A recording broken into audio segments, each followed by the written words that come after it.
All right, welcome to part 2 of this chapter 4 lecture. All right, so let's pick right up where we left off. So we talked about this idea of scaffolding. Now let's move on to talk about discipline. All right, so discipline is going to be needed with infants. All right, in class we talked about this idea that you can't spoil your children by comforting them when they're getting emotionally upset, but at the same time we want to make sure that we're disciplining the infants especially when they get a little bit older, so that they know what they should be doing and what they shouldn't be doing. All right, so it is necessary, but the thing is we don't want to be abusive, okay? So your book talks about this idea that at 12 months old, the main methods that parents use to discipline their children are diverting their attention, reasoning with them, which we said might not be the best way because cognitively their brain is not developed enough yet for them to understand reason. Sometimes we ignore the behavior or ignore the children when they do something wrong, or negotiating with the children, okay, with the infant. So we see that there are lots of different methods to use, and your book has this nice little graph that shows sort of which methods are used by parents, mostly at certain ages. All right, last thing I want to talk about here with the family is stay-at-home dads. All right, we see that this is definitely on the rise. We see that there's been a 300% increase from 1996 to 2011. So there are many more stay-at-home dads. They seem to be happy, and they parent just as well as mothers do.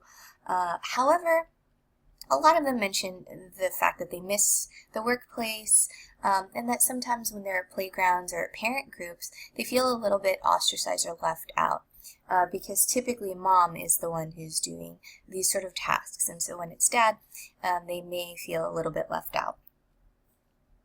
All right, we also should explore the difference between how moms parent and how dads parent. Okay, moms usually do more of the childcare activities, so things like feeding, changing, or bathing the child. They also do more of the planning, so like scheduling doctor's appointments, scheduling like play dates, things like that. And dads are more likely to include play in their interaction with their infant, especially rough and tumble play. Okay, that's more of dad's domain than mom's. All right, so in the last couple of slides, I want to talk a little bit about childcare, okay, because this is a point that a lot of parents worry about when having children is, okay, after we have to go back to work, what are we going to do, okay? So when we talk about parental leave, okay, we see that there are a lot of differences by country. And the United States is actually quite behind in terms of parental leave. Okay, as of right now, in the United States, we're mandated 12 weeks unpaid. All right, but in other countries, for example, in Europe, the norm is 14 weeks of paid maternity and paternity leave. So we see that because there are not a lot of protections for parents here in the United States to take leave and to have that income, usually we end up having to use childcare. Okay, so there are a lot of variations. We see here in this figure on this side, this is actually figure 4.9 in your book. We see that about a quarter are raised by a parent, so either stay-at-home mom or stay-at-home dad. We see that about a quarter, again, are raised by some other relative, usually a grandparent, maybe aunt or uncle. We see that a little more than that is in some sort of center-based care, so like some sort of child care center.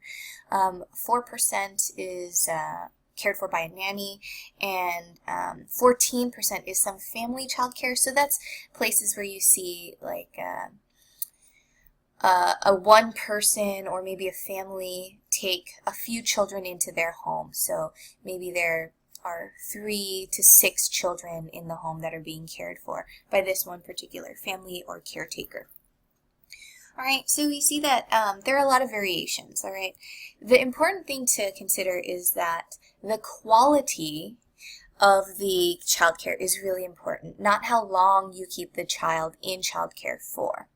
All right, so we see that in terms of quality, what we're looking for is a safe environment, all right, that has age-appropriate toys as well as activities for the child,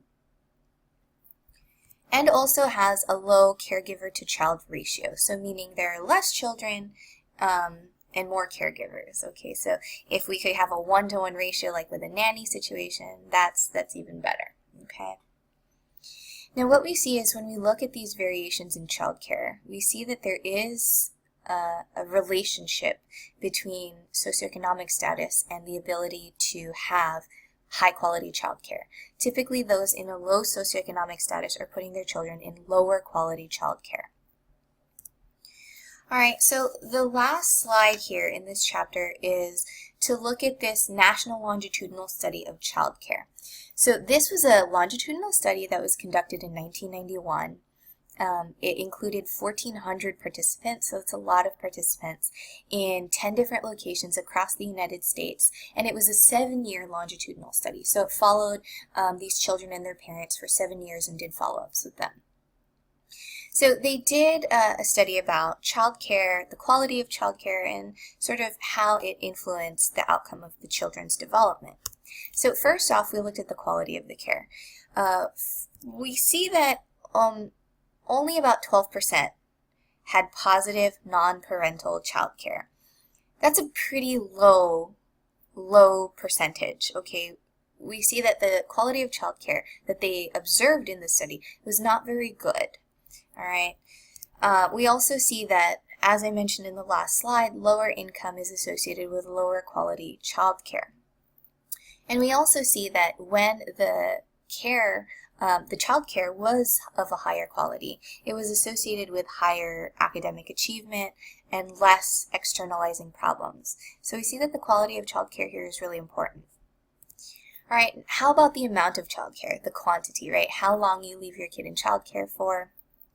We see that the more time they spent in childcare, the more behavioral problems they had and the higher instances of illness they had. Okay, and this, when I say more, I mean 30 hours or more a week in a childcare either facility or with a childcare family, something like that.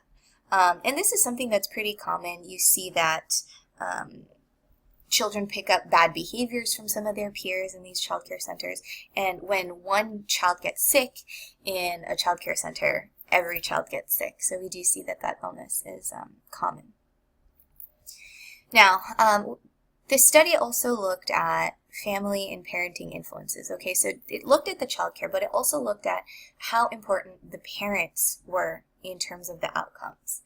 We see that at the end of the day, the parenting is much more important than childcare. Okay, so perhaps you put your child in childcare, but if you parent the child well, if you're sensitive to their needs, if you're involved with their lives, if you give them cognitive stimulation, we see that that's associated with excellent outcomes above and beyond the sort of negative impact of childcare. So a lot of parents are worried. They're like, if I put my child in a daycare center, is that going to mess up my child? And we see that the answer is no, not necessarily. Okay, if you are mindful of your parenting and you're giving your child what they need outside of childcare, that the impact of that childcare may not be so severe as we think. All right, so let me remind you that we do have our exam next class. It is 40 points, and it will be a mix of multiple choice as well as fill in the blank. Mostly multiple choice, okay? Also, so make sure you bring your Scantron Form 882E and a pencil to the exam. And just as a reminder, the exam is closed book and closed note. Yes, I know that our quizzes are open book, open note, but that is not going to be the case for the exam. It is a traditional exam, closed book, closed note. All right, also the Unit 1 worksheet packets are due next class, so they will be submitted at the beginning, so make sure that you have that ready. They must be printed out and the answers must be handwritten. All of that information is, of course, in your syllabus, and we talked about it on the very first day of class. All right, lastly, we'll also be introducing group projects next week, and we'll be starting on Chapter 5. So make sure you're ready for that. So good luck with studying. Again, I apologize we had to do this as a a virtual sort of class. If you have any questions, please make sure to come and see me. And good luck, and I'll see you guys next week.